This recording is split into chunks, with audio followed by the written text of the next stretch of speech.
waan ku faanayaa runtii rajada ay abuureen waxaan ku faanayaa isbeddelkay muujiyeen waxay saxeen khalad doorashadii hore dhacay khaladka dhacay muxuu ahaa waynu qaybsanoo qabyaalad baynu kala tagnay khaladkii waxaa saxay abtiyaasha berri maanta ka fiican miyay dhacday berri maanta ka fiican waxa saxaya abtiyaashay ayaa saxaya markii la arkay maanta inay tahay maalintii ugu liidatay Soomaaliland soo martay waxaan idin sheegayaa qof hawlwadeen xisbiya oo reer saaxila oo maanta kulmiyo u shaqeynayo garanaya ma jiro waxaan idin sheegayaa abtiyaashay inaanay difcadan iyo difcadii labaad iyo ta saddexaad iyo ta afraad oo aan ahayn ay ku soo dhamaan doonaan xisbiga wadani waan idinku bishaareynaya ragga halkan maanta fadhiya malaha dad badani garan maayaan waxa fadhiya laba gudoomiye xisbi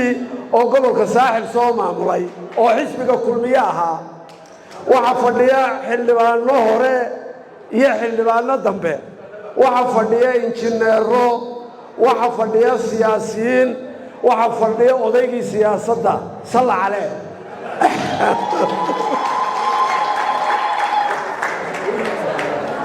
waan ku faanayaa runtii rajada ay abuureen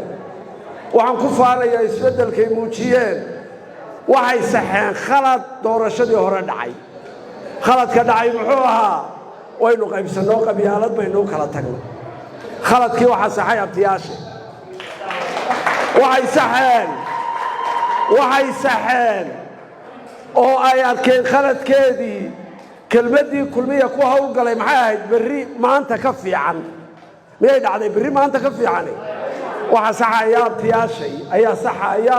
markii la arkay maanta inay tahay maalintii ugu liidatay Soomaaliland soo martay waa maalintii ugu liidatay bulshadu waa qaybsantay dhaqaalihii waa burburay dalkii dhaawac baa gaaray dhaawaca waxay u baahan tahay in la kabo aflagaada maanta uma baahnin waxaynu u baahannahay dadka wadani rajaa keentee waa inay hogaamiyayaasha iyo mas-uuliyiinta wadani waa inay maankooda geliyaan inay dadka raja keentay rajadu waxay ka bilaabmaysaa midnimada iyo wadajirka iyo walaalnimada shacabka reer Soomaaliland inaynu doorashada ku gallo midnimo inaynu saxno khaladka dhacay inaynu rajo iyo isbeddel abuuro saldhigeedu waa intaa waxaa la doonayaa ummadda in qaybsanaanta laga saaro qoqobka laga saaro kala xidhnaanta laga saaro abtiyaashay aad bay ugu mahadsan yihiin anigu waan faanayaa in badan baan faanayaa waxaan idiin sheegayaa qof hawlwadeen xisbiya oo reer saaxila oo maanta kulmiyo u shaqeynayo garanaya ma jiro miyaa garanaysaa raggii hawlwadeennada ahaa waa kuwa raggii siyaasiyiinta ah shaqayn jiray waddanay joogaan waxaynu u baahannahay inaynu shaqo abuuro waxaan mar labaad iyo mar saddexaad u mahadnaqayaa abtiyaashay waxaan u mahadnaqayaa mas-uuliyiinta xisbidka iyo hawlwadeennada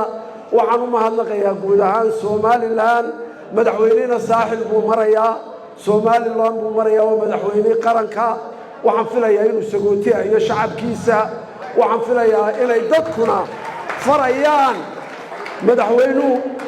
waa nin caqli leh u malayn maayo inuu shacabkiisa sagootiyo u maanfilayaa shacabkuna fariintay farayaan madaxweyne si taariikhi kaaga hadho doorasho qabo kelmadaasay farayaan. Wassalaamu calaykum waraxmatullahi